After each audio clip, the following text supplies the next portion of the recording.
যুবক তরুণ কিশোর, অল্প কথায় শেষ করব, কেন বায়াত হবেন বলবো? শুকরিয়া করছি ওই আল্লাহর।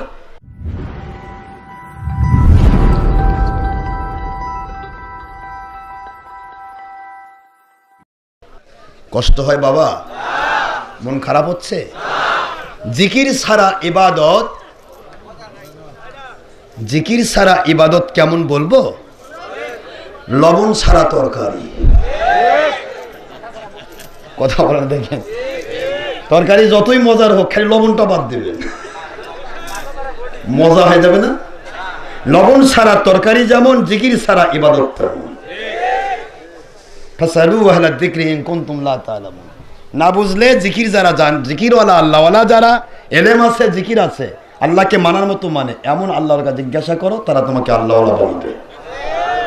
কোরআনের বাণী যখন বলা হয় তখন মুসলমানের মনে শান্তি লাগার কথা, কিন্তু এখনকার কিছু মুসলমান আছে কিছু কিচ্ছা কাহিনী শুনতে চায়।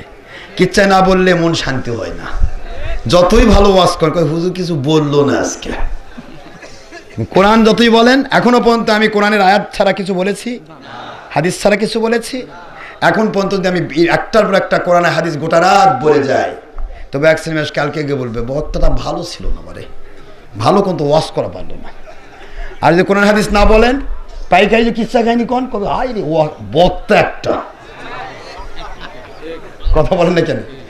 এরকম লোকগুলা তারা কিন্তু ভালো মানুষ, কিন্তু ওয়াজ বোঝার জ্ঞান কম। যুবক তরুণ কিশোর, অল্প কথায় শেষ করব, কেন বায়াত হবেন বলবো? শুকরিয়া করছি ওই আল্লাহর। কিচ্ছা কাহিনী বলবো না, সময় না। একটা কিচ্ছা তুললে 2-4-5 রাতে শেষ হবে না। আমি বলছি না, শুধু বোঝার চেষ্টা করবেন। শুকরিয়া কার? বলেন আলহামদুলিল্লাহ। সুবহানাল্লাহি ওয়া বিহামদিহি সুবহানাল্লাহিল আযীম। দরুদ সালাম পড়ছি দো জাহানের সাইয়্যিদ সাইয়্যিদুল মুরসালিন আখিরি নবী, যার উপর একবার দরুদ পড়লে আল্লাহ 70 বার রহমত নাজিল করেন। যার কারণে দরুদ নামাজের ভিতরে দেওয়া হলো, যাতে করে দোয়া দরুদ পড়ার সাথে সাথে নামাজ কবুল হয়। নামাজের মধ্যে দরুদ আছে না নাই? আপনারা বলেন নামাজের মধ্যে দরুদ বসে থেকে পড়েন। নামাজের বাইরে জানাজার নামাজ আপনাদের দেশে দাঁড়ে পড়ে না বসে পড়ে? দাঁড়ে পড়ে। তারা প্রোগ্রাম মতোই তো ঠিক আছে। জানাজার নামাজের দরুদ বসে পড়ে না দাঁড়ে পড়েন? হ্যাঁ, তাহলে দাঁড়ে পড়লে সমস্যা নাই। থাকতো তাহলে জানাজার সময় দরুদ পড়ার সময় বসে যেতাম। আচ্ছা, সালাম জানাজার সময় দেন না? দেন না? আসসালামু আলাইকুম ওয়া রাহমাতুল্লাহ, আসসালামু আলাইকুম ওয়া রাহমাতুল্লাহ, দাঁড়ে না বসে? মারহাবা। তা জানাজাতে দাঁড়ে সালাম দেওয়া যায়, বাইরে ইয়া নবী সালাম করলে বেদাত কেন? বলেন, কথা বলেন, বোঝেন না আপনারা?